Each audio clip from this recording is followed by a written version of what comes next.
केंद्रीय मंत्रिमंडल के मेरे सहयोगी श्री सर्बानंद सोनोवाल जी, असम सरकार के सभी मंत्रीगण, सांसद और विधायकगण, अन्य जनप्रतिनिधि और लगातार बारिश के बावजूद भी इतनी बड़ी तादाद में आप सब आशीर्वाद देने आए, ऐसे मेरे प्यारे भाइयों बहनों, नमस्कार।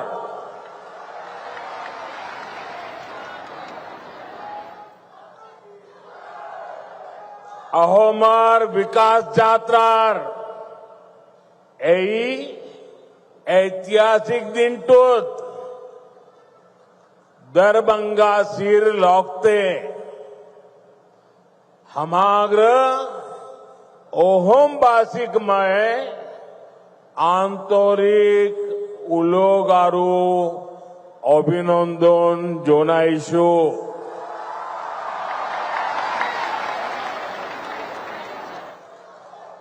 साथियों,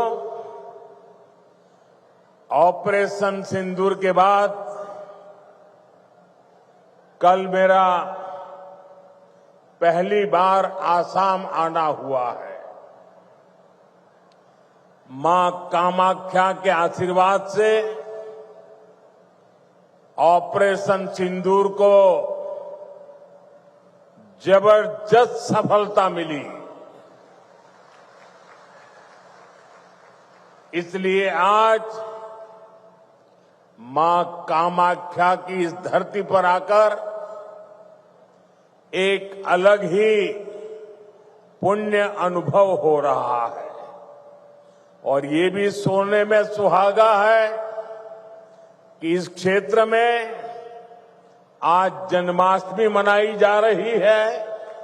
तो आप सबके बीच जन्माष्टमी के पावन पर्व पर आप सबको भी बहुत बहुत शुभकामनाएं देता हूं।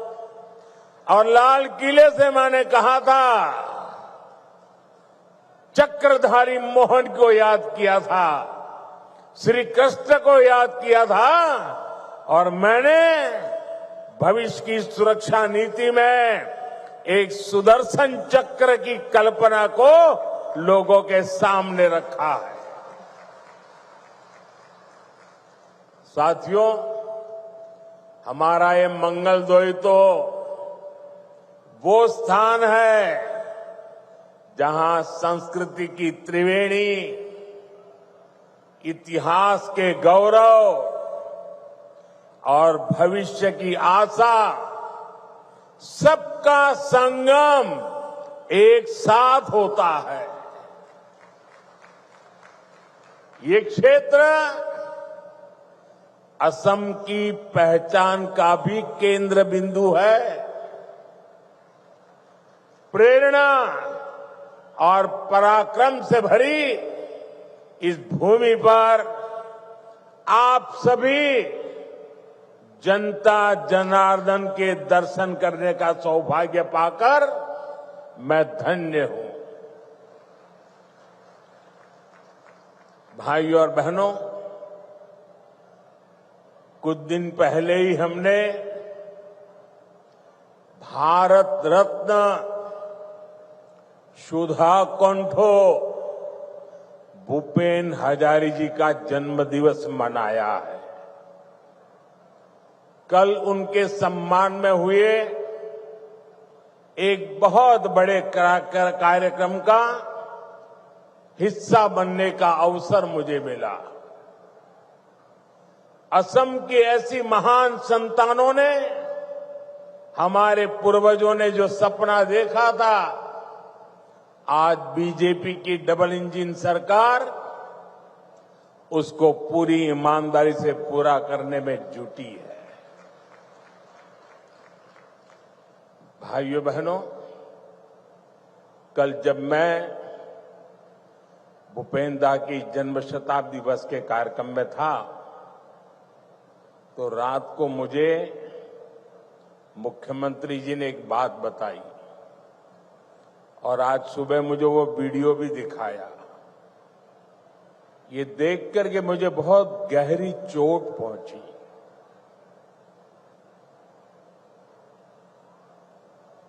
कांग्रेस पार्टी के अध्यक्ष का बयान उन्होंने मुझे दिखाया। जिस दिन भारत सरकार ने इस देश के महान सपूत असम के गौरव भूपेंद्र हजारिका जी को भारत रत्न दिया, उस दिन कांग्रेस पार्टी के अध्यक्ष ने बयान दिया था। उस समय मेरे ध्यान में नहीं आया था, आज मुझे वो दिखाया गया। कांग्रेस पार्टी के अध्यक्ष ने कहा था कि ये मोदी नाचने गाने वालों को भारत रत्न दे रहा है। साथियों, 1962 में चाइना के साथ जो जंग हुआ, उसके बाद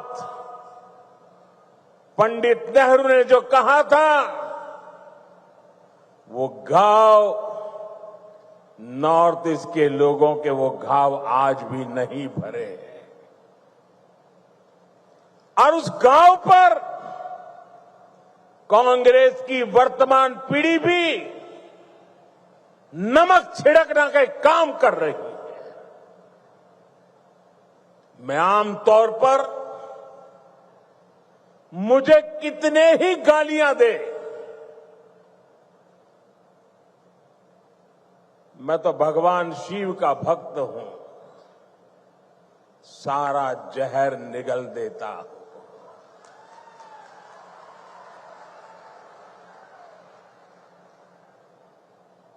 लेकिन बेशर्मी के साथ जब किसी और का अपमान होता है तो मुझसे रहा नहीं जाता है। आप मुझे बताइए, भूपेंद्र को भारत रत्न देने का मेरा निर्णय सही है कि नहीं है? पूरी ताकत से बताइए, सही है कि नहीं है? भूपेंद्र को भारत रत्न दिया, उसका कांग्रेस ने मखौल उड़ाया, वो गलत किया कि नहीं किया? असम के बेटे का, भारत के सपूत का कांग्रेस ऐसे अपमान करती है, बहुत दर्द होता है। साथियों, मैं जानता हूं इनकी पूरी इकोसिस्टम आज टूट पड़ेगी मुझ पर कि मोदी फिर से रोना रोने लगा। मेरे लिए तो जनता जनार्दन ही मेरा भगवान है, और मेरे भगवान के पास जाकर के मेरे आत्मा की आवाज वहां नहीं निकलेगी तो कहां निकलेगी? यही मेरे मालिक है, यही मेरे पूजनीय है, यही मेरा रिमोट कंट्रोल है। मेरा और कोई रिमोट कंट्रोल नहीं है। 140 करोड़ देशवासी मेरा रिमोट कंट्रोल है। और इनका तो अहंकार इतना है कि नामदार जब कामदार की पिटाई करते हैं और दर्द के कारण अगर कामदार के मुंह से दर्द की आवाज निकल जाए तो उस पर ज्यादा जुल्म करते हैं कि तुम्हें रोने का भी अधिकार नहीं है, तुम नामदार के सामने कामदार होकर के कैसे रो सकते हो? ऐसा अहंकार सार्वजनिक जीवन में शोभा नहीं देता है। असम के लोगों ने,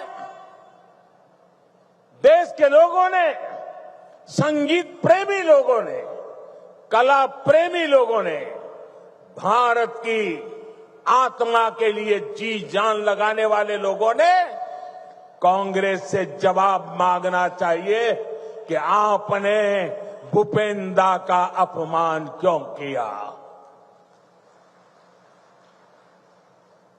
भाइयों बहनों, असम की सांस्कृतिक विरासत का सम्मान, संरक्षण और असम का तेज विकास, ये डबल इंजन सरकार की प्राथमिकता रही है। जरा एसपी जी के लोग, कोई भाई वो चित्र बना के लाए हैं, वो शायद देना चाहते हैं। जो चित्र बना के लाए हैं उनसे मेरी प्रार्थना है कि आप पीछे अपना नाम पता लिख लीजिए। मैं जरूर आपको चिट्ठी लिखूंगा। बहुत सुंदर तस्वीर आपने मेरी मां की तस्वीर भी बनाई है। असम का ये प्यार मैं कभी भूल नहीं सकता हूं। वो एक नौजवान कब से एक गमोछा लेकर के खड़ा है, वो भी ले लीजिए। मेरे लिए तो ये जन्माष्टमी का प्रसाद है। आसाम की कोई गरीब मां ने ये गमोछा बनाया होगा।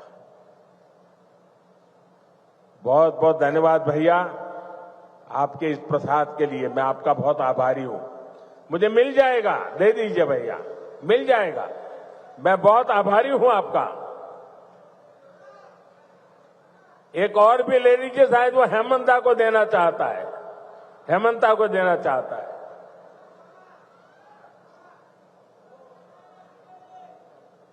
ठीक है, जहां जाना है सही जगह पे जाएगा। बहुत आपका प्यार के लिए धन्यवाद नौजवान।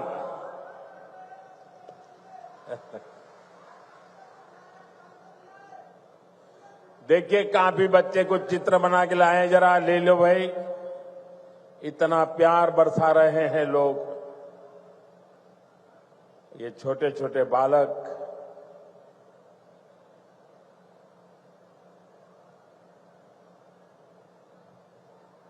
ऐसा सौभाग्य कहां मिलता है भाई। थैंक यू दोस्त, थैंक यू भैया, थैंक यू। आप दोनों भाई हैं क्या? नहीं? वाह, तो दोनों काली टी शर्ट पहन के आए हैं। लेकिन बहुत बहुत धन्यवाद दोस्तों। साथियों, सरकार और असम वासियों के साझा प्रयासों से आज असम देश और दुनिया में धूम मचा रहा है। देखिए भाई, ये बेटी कुछ लेके आई है, ले लीजिए। बेटी को तो बिल्कुल निराश नहीं कर सकते। थैंक यू बेटा। बेटे, अपना नाम लिखा है पीछे? अगर नाम लिखा है तो मैं चिट्ठी लिखूंगा। अपना नाम पता लिख दो बेटा।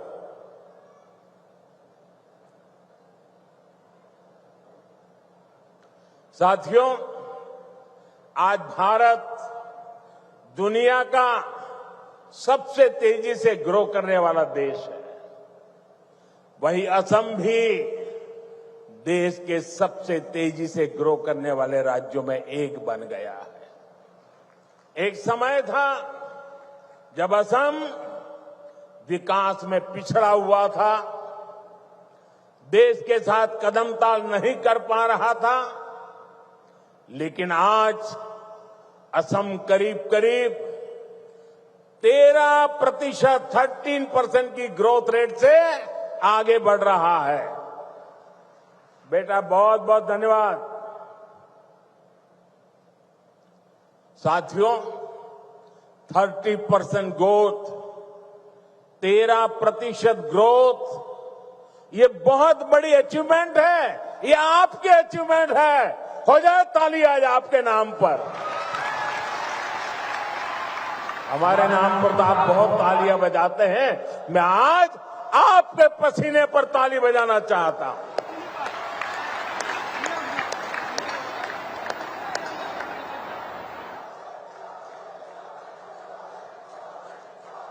ये सफलता असम वासियों के परिश्रम और बीजेपी की डबल इंजन सरकार के साझा प्रयासों का परिणाम है। मुझे खुशी है कि असम की जनता इस पार्टनरशिप को लगातार मजबूत कर रही है। इसलिए तो हर चुनाव में हेमंता जी और उनकी टीम को बार बार भारी समर्थन मिल रहा है।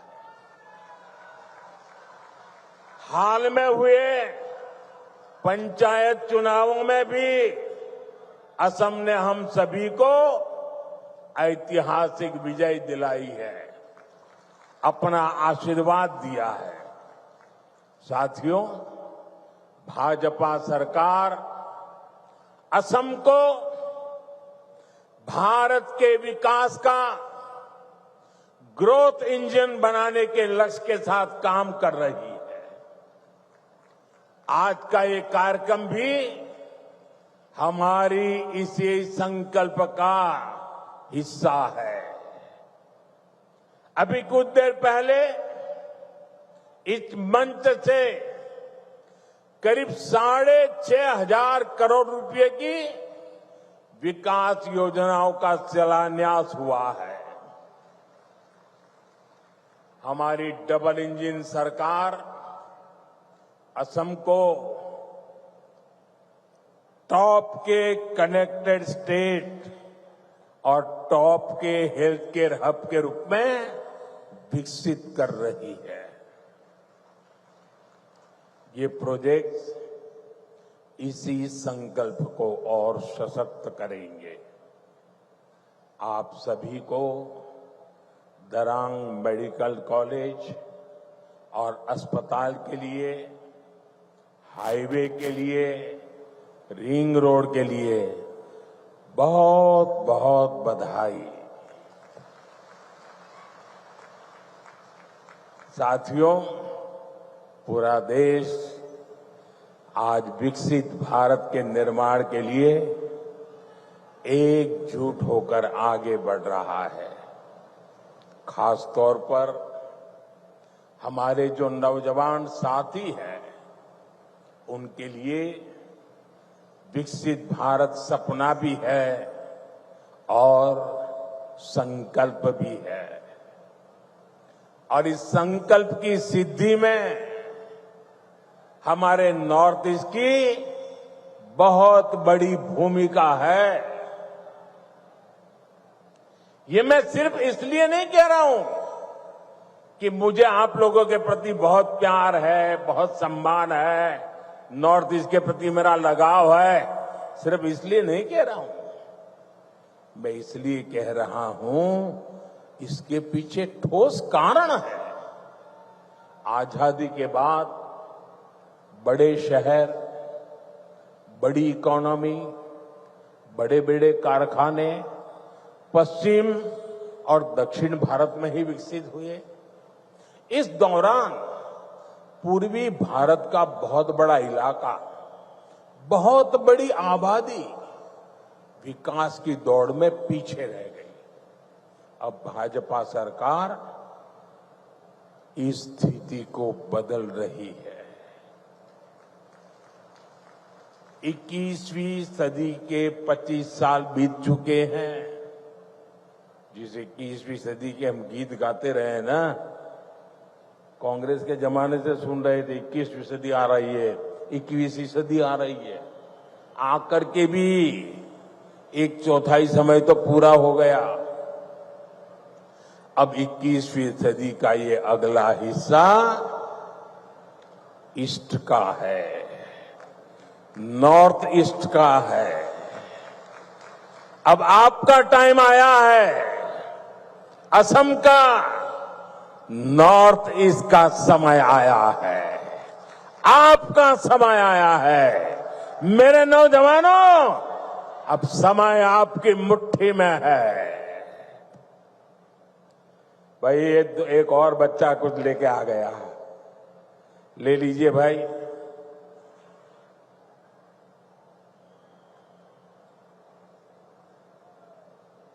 अब ये लोग भी मेरी मुसीबत जान लेते हैं। मां का चित्र लेके आते हैं तो मन करता है बस ले लूं।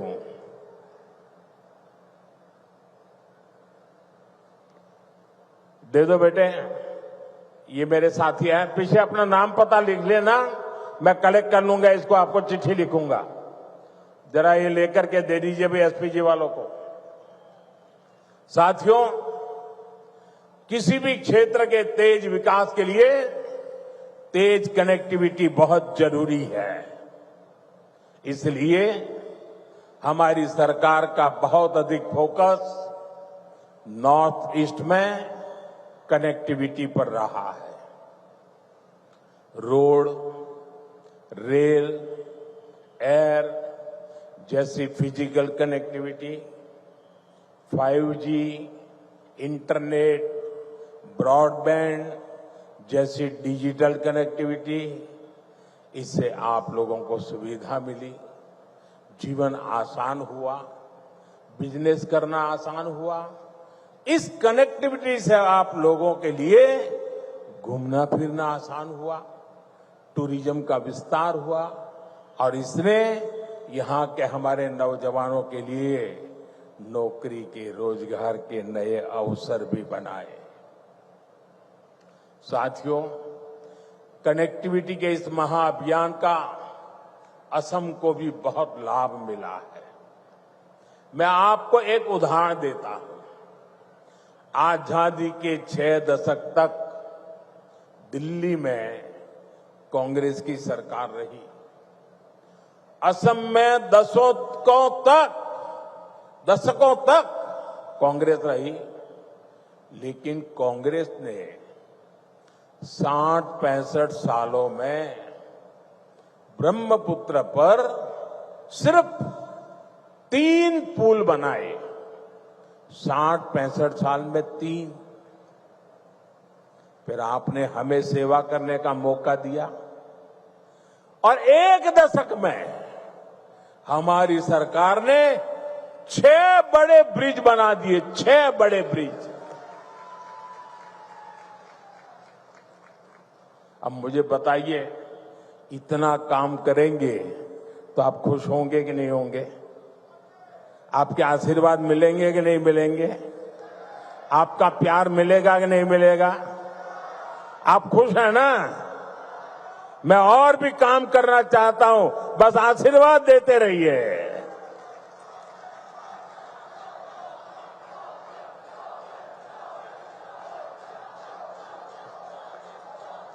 आज भी कुरवा नारंगी ब्रिज का शिलान्यास हुआ है। इस ब्रिज से गुवाहाटी और दरांग के बीच की दूरी कुछ ही मिनट की हो जाएगी। इससे आम लोगों के समय और पैसे की बचत होगी, ट्रांसपोर्टेशन सस्ता होगा, टाइम कम लगेगा, ट्रैफिक की परेशानियां कम होगी और इसके कारण कीमतें भी कम होती है। साथियों, नई रिंग रोड से आपको बहुत फायदा होगा। जब ये बन जाएगी तो ऊपरी आसाम की तरफ जाने वाली गाड़ियों को शहर में आने की जरूरत ही नहीं पड़ेगी। ये ring road 5 national highway, 2 state highway, 1 airport, 3 railway station और 1 इनलैंड वाटर टर्मिनल को आपस में जोड़ने का काम करेगा। यानी असम में पहली बार सीमलेस मल्टी मॉडल कनेक्टिविटी का पूरा नेटवर्क होनेगा।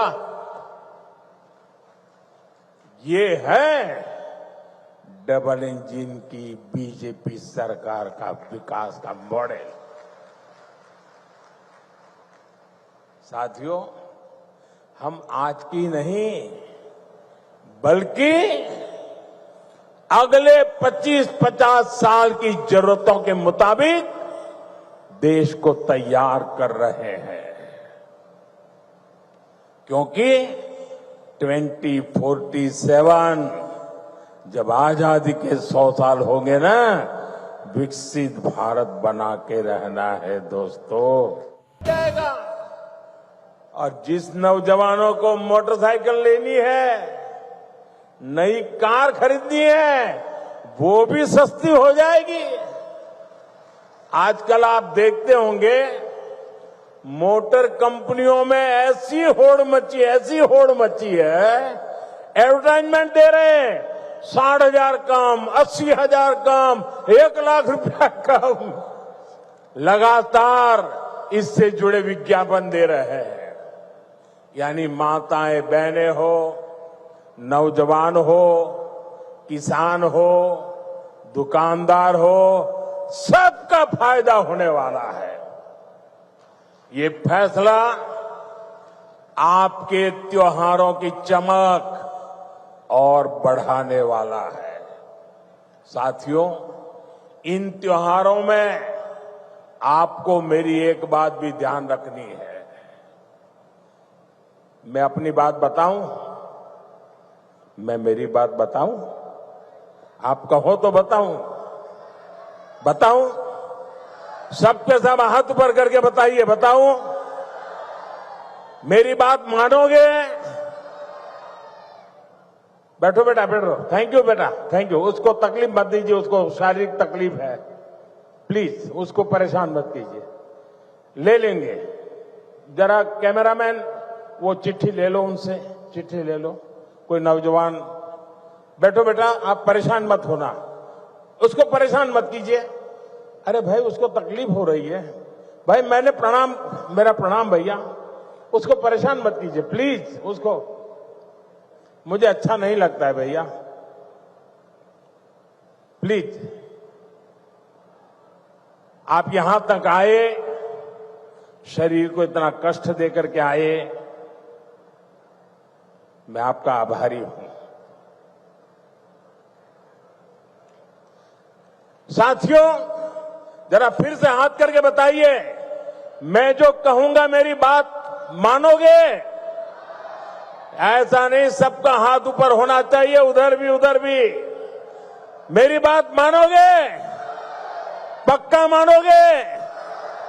इतना कर लीजिए, देश आगे बढ़ जाएगा दोस्तों। मेरे लिए नहीं, मैं आपसे देश के लिए मांग रहा हूं। मैं आपसे आपके बच्चों के उज्जवल भविष्य के लिए मांग रहा हूं। और मैं आपसे यही कहता हूं कि आप मुझे वादा कीजिए, अब जो भी खरीदेंगे वो स्वदेशी होगा। खरीदेंगे, स्वदेशी खरीदेंगे, मेड इन इंडिया खरीदेंगे। और मेरी स्वदेशी की व्याख्या बहुत सिंपल है। कंपनी किसी भी देश से क्यों ना आई हो, नाम किसी भी देश का क्यों ना हो, लेकिन वो हिंदुस्तान में ही बना होना चाहिए। पैसा दुनिया के किसी भी देश ने लगाया हो, लेकिन पसीना मेरे देश के नौजवानों का होना चाहिए।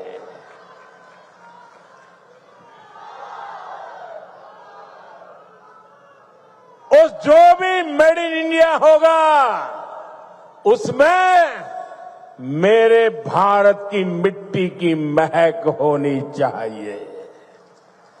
ऐसा सामान खरीदेंगे ना? जरा हाथ ऊपर करके बताइए, खरीदेंगे? सबके साथ जोर से बताइए, खरीदेंगे? जोर से बताइए, खरीदेंगे? किसी को गिफ्ट देना है तो स्वदेशी देंगे, और जो दुकानदार माल बेचता है, मैं उसको कहना चाहता हूं, दुकान पे बोर्ड लगाइए। लगाएंगे? अपने गांव की हर दुकान पे बोर्ड लगाएंगे। उस पर बोर्ड लगाइए, गर्व से कहो ये स्वदेशी है। गर्व से कहो ये स्वदेशी है। देखिए, स्वदेशी की ताकत मैं बताता हूं। करीब 50 साल पहले की बात, मैं कन्याकुमारी में कुछ समय के लिए वहां रहता था, और ये गमोथा कितने ही सालों से मेरे साथ होता है। मेरी बैग में भी 3-4 होते ही होते हैं। तो ऐसे ही मैं कन्याकुमारी में एक गमोछा ऐसे लगा के घूम रहा था, तो दूर से कुछ लोग दौड़ के आए और मुझे नमस्ते करके पकड़ा। बोले, आप आसाम से हैं? मैंने कहा, नहीं, मैं तो गुजरात से हूं। नहीं, बोले, गमोछा देखा ना, इसलिए आपको हमने पकड़ा। ये ताकत होती है मिट्टी की, स्वदेशी की ये ताकत होती है। कोई पहचान नहीं थी, लेकिन आसाम के लोगों का उस दिन मुझ पर इतना प्यार उमड़ गया क्योंकि मेरे गले में गमोछा था। दोस्तों, ये ताकत होती है। और इसलिए मैं कहता हूं, आप मुझे वादा करिए, हम स्वदेशी खरीदेंगे। वोकल फॉर लोकल, लोकल के लिए वोकल हो, इसके लिए हम सबका प्रयास देश को मजबूत करेगा।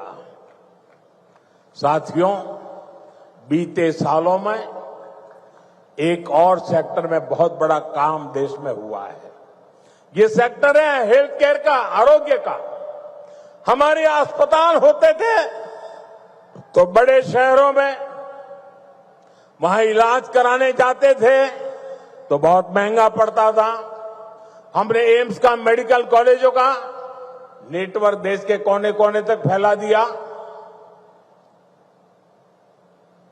अब बैठिए भैया, मुझे आप अपने बोलने दीजिए। अब बैठिए, आप बैठिए, आप बैठिए, आप बैठिए। अरे, उसको परेशान कर रहे हैं आप लोग। भाई कैमरामैन, उनसे चिट्ठी ले लेना। मेरे इन दिव्यांग भाइयों को क्यों परेशान करते हैं आप? थैंक यू दोस्त।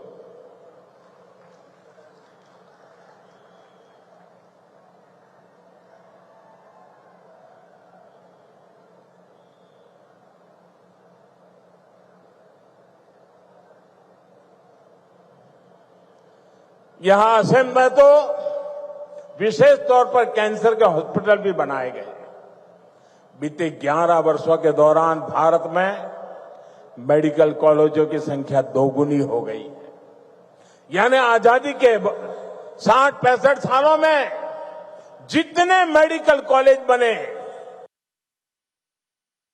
बीते 11 वर्षों में बनाए हैं।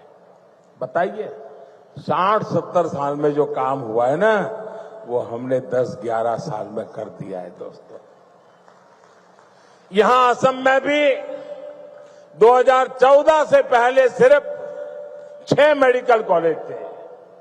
अब जब दरांग में मेडिकल कॉलेज भी बनकर तैयार हो जाएगा तो यहां 24 मेडिकल हो जाएंगे, मेडिकल कॉलेज हो जाएंगे। आपको भी पता है, जब मेडिकल कॉलेज बनता है तो इलाज की बेहतर व्यवस्था बनने के साथ ही ज्यादा से ज्यादा नौजवानों को डॉक्टर बनने का भी अवसर मिलता है। पहले मेडिकल सीटों की कमी की वजह से बहुत बड़ी संख्या में हमारे युवा डॉक्टर नहीं बन पाते थे। बीते 11 साल में देश में मेडिकल सीटों की संख्या 2 गुने से ज्यादा हो गई है। इतना ही नहीं, हमने एक और लक्ष्य रखा है। आने वाले 4-5 सालों में हम मेडिकल की 1 लाख नई सीटें जोड़ने जा रहे हैं। 1 लाख नई सीटें, 1 लाख नौजवानों को डॉक्टर बनाएंगे। साथियों, ये हम ऐसे काम करते हैं, अगर इस देश में 3 करोड़ लखपति दादे बनाने का काम करते हैं तो 1 लाख नए डॉक्टर बनाने का भी काम करते हैं। साथियों, असम देशभक्तों की भूमि है। विदेशी आक्रांताओं से देश की रक्षा हो या फिर आजादी की लड़ाई में बलिदान हो, असम की भूमिका बहुत बड़ी है। पथरू घाट का किसान सत्याग्रह देश भला कैसे भूल सकता है। वो ऐतिहासिक स्थान यहां से ज्यादा दूर नहीं है। आज जब मैं बलिदानियों की ऐसी पावन भूमि पर खड़ा हूं तो कांग्रेस की एक और करतूत से पर्दा फटाना जरूरी है। कांग्रेस अपनी राजनीति के लिए हर ऐसे व्यक्ति, हर ऐसे विचार के साथ खड़ी होती है जो भारत विरोधी हो। अभी ऑपरेशन सिंदूर के दौरान भी हमने यही देखा। जब कांग्रेस सत्ता में थी तो पूरा देश आतंक से लहूलुहान होता था। कांग्रेस चुपचाप खड़ी रहती थी। आज हमारी सेना ऑपरेशन सिंदूर करती है, पाकिस्तान के कोने कोने में आतंक के आकाओं को उखाड़ फेंकती है, लेकिन कांग्रेस देश की सेना के बजाय पाकिस्तान की सेना के साथ खड़ी हो जाती है। कांग्रेस के लोग हमारी सेना के बजाय आतंकियों को पालने वालों के एजेंडे को आगे बढ़ाते हैं। पाकिस्तान का झूठ कांग्रेस का एजेंडा बन जाता है। इसलिए आपको कांग्रेस से हमेशा सतर्क रहना है। साथियों, कांग्रेस के लिए अपने वोट बैंक का हित ही सबसे बड़ा है। कांग्रेस देश हित की कभी परवाह नहीं करती। आज कांग्रेस देश विरोधियों की, घुसपैठियों की भी बहुत बड़ी रक्षक बन चुकी है। कांग्रेस जब सत्ता में थी तो घुसपैठ को बढ़ावा देती थी। और कांग्रेस चाहती है कि इस घुसपैठिए हमेशा के लिए भारत में ही बस जाए और भारत का भविष्य घुसपैठिए तय करे। एक समय में मंगलदोई ने असम की पहचान बचाने के लिए अवैध घुसपैठ के खिलाफ, लेकिन पहले की कांग्रेस सरकार ने आप लोगों को इसकी भी सजा दी है, आपसे इसका बदला लिया है। कांग्रेस ने यहां जमीन पर अवैध कब्जे होने दिए, हमारे आस्था के स्थानों पर, हमारे किसानों के, आदिवासियों के हक की जमीन पर डाका डाला। बीजेपी एनडीए सरकार बनने के बाद अब उन स्थितियों को बदला जा रहा है, आया जा रहा है। हेमंता जी के नेतृत्व में असम में लाखों बीघा जमीन घुसपैठियों से मुक्त की जा चुकी है। दरांग जिले में भी बहुत बड़ी जमीन से कब्जा हटाया गया है। यहां गोरूखुंटी इलाके में कांग्रेस के समय घुसपैठियों का कब्जा था। आज वो जमीन वापस ले जा चुकी है। अब वहां किसानों के लिए गोरू चल रही है। वहां के नौजवान अब कृषि सैनिक बनकर खेती कर रहे हैं। सरसों, मक्का, उड़द, तिल, कद्दू सब कुछ वही उग रहा है। यानी जो जमीन कभी घुसपैठियों के कब्जे में थी, आज वही जमीन असम के कृषि विकास का नया केंद्र बन गई है।